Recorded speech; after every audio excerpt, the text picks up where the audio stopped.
Hello and welcome. A huge welcome to all the students from Europe Hotel School joining us today. My name is Alex, and I'll be your guide as we explore one of the most critical challenges and honestly, one of the biggest opportunities in modern hospitality. We've designed this journey to arm you with the strategic mindset you're going to need to really thrive as a leader in this fast-moving industry.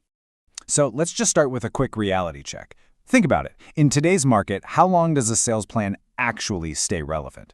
With guest preferences shifting on a dime and new competitors popping up what feels like every week, a plan you made 6 months ago, well, it might as well be from 6 years ago. Relying on a static document like that is like trying to navigate a brand new city using a map from the last century. You're not just going to be inefficient, you're going to get completely lost. All right, so here's our game plan for today. First, we're going to break down exactly why the old, rigid way of planning just doesn't cut it anymore. Then we'll introduce a much more powerful approach, what we call the Living Sales Framework.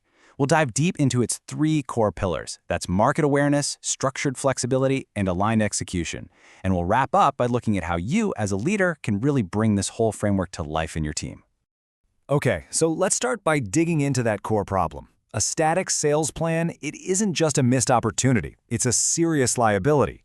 In a market that moves as fast as ours does, rigidity leads to one thing and one thing only: irrelevance. And let's be honest, in the world of hospitality, being irrelevant is pretty much a death sentence for your business. This slide really lays out the 2 paths you can take. Over on the left, you've got the old static plan. It's rigid, it forces you to be reactive, and you're always playing catch-up, feeling disconnected from your guests. But on the right, that's the adaptive plan. This is all about being flexible, proactive, and staying consistently in tune with what your guests actually need. It's about leading the market, not just reacting to it. So, if the old way is broken, what's the alternative? Well, we need a totally new paradigm for growth. And this means we have to shift our entire mindset. A sales plan isn't some document you write in January, file away, and forget about. It's got to be a living, breathing framework that grows and evolves right along with your market. So what exactly is a living framework? At its core, it's a plan that's built from the ground up for continuous adaptation.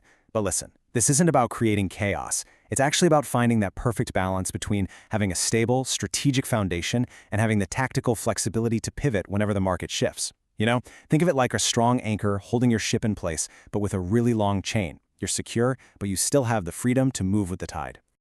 And this isn't a straight line. It's a constant cycle. You start with that solid foundation, of course, but then you're always monitoring the market, looking for signals. When you spot a meaningful shift, let's say a sudden surge in demand for solo travel packages, you adapt your tactics to meet it. And then here's the crucial last step: you communicate. By clearly explaining the why behind the change to your team, you reinforce that foundation and get everyone ready for the next turn of the cycle. Now, let's explore the first pillar that makes this whole framework function: market awareness. I want you to think of this as your hotel's early warning system. Real success doesn't come from just looking inward at your own operations. It comes from constantly looking outward, into the market, to see what's coming. And what's really important here is the level of detail. We're not talking about just gut feelings, we're talking about concrete signals. Are your booking windows getting shorter? That's a signal. Is a competitor suddenly running a new promotion on an online travel agency, an OTA? That's a signal. Is there a big spike in Google searches for sustainable travel options in your city? That's a huge signal. This is the kind of raw data that fuels your adaptive strategy. This quote just nails it. Market awareness isn't just about avoiding surprises. It's about turning all that uncertainty into a real competitive advantage. When you see a change coming on the horizon, you're not just bracing for impact, you're proactively shaping your strategy to capitalize on it. And that leaves your competitors scrambling to play catch up. Okay, so once you're aware of these market changes, how do you respond without causing total chaos? Well, that brings us to our second pillar: structured flexibility. I know, it sounds like a paradox, right? But this is the real engine of the framework. It's about building a system that gives you both stability and agility, a firm rudder to steer with, but also the flexibility to navigate those choppy waters. This table breaks it down perfectly. On the left, you have your core foundation. These are the things that are rock solid. Your brand identity, your core target markets, these don't change on a whim. But over on the right, you've got your tactical layer. This is where you have the freedom to play. Your promotional messaging, your channel mix, your pricing, these are all levers you can and should be pulling every single day to respond to the market, all while staying true to that core foundation on the left. But look, a brilliant plan is completely useless without brilliant execution. And that brings us to our third and final pillar, aligned execution. This is where the rubber meets the road. It's all about turning that strategy from a document on a shelf into real, tangible results. And the absolute key to aligned execution is communication. Think about it. When you just change tactics without explaining why, your team feels like they're being bossed around. That creates confusion and resistance. But when you're transparent about the market signals you're saying and the reasons for the shift, you build trust. Your team stops seeing themselves as just order takers, and they become active, engaged partners in the strategy. So how do you actually create an environment for great execution to happen? Well, it really comes down to three things. First, you need a learning mindset. You have to give your team the psychological safety to experiment and even to fail sometimes. Second, focus on continuous improvement, making small, smart adjustments instead of massive, disruptive overhauls. And third, use your tech. Your CRM and analytics platforms are absolute gold mines of real-time data. Use them to make informed decisions, not just educated guesses.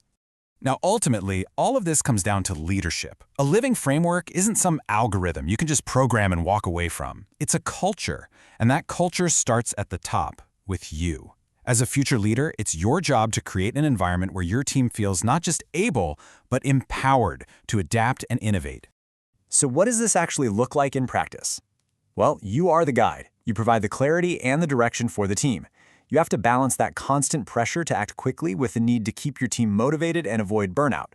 You're also the filter. You can't chase every shiny new trend, so your job is to identify the signals that truly matter. And maybe most importantly, you are the champion of a culture that sees change not as a threat to be feared, but as an opportunity to be seized. So let's bring it all together. Market awareness, structured flexibility, and aligned execution, these aren't just separate ideas. They all work together for one ultimate purpose: to keep your strategy perfectly aligned with reality. When you achieve that alignment, you build a truly resilient organization that doesn't just survive change. It actually thrives on it, turning all that uncertainty into your greatest asset. So I'll leave you with a question to carry forward with you. This isn't just academic theory. This is the new operating system for successful hospitality management. As you step into your first leadership roles, the most important question you can possibly ask is this: how will I build adaptive resilience into the very DNA of my team's strategy? Your entire career will be defined by how you answer that question. Thank you.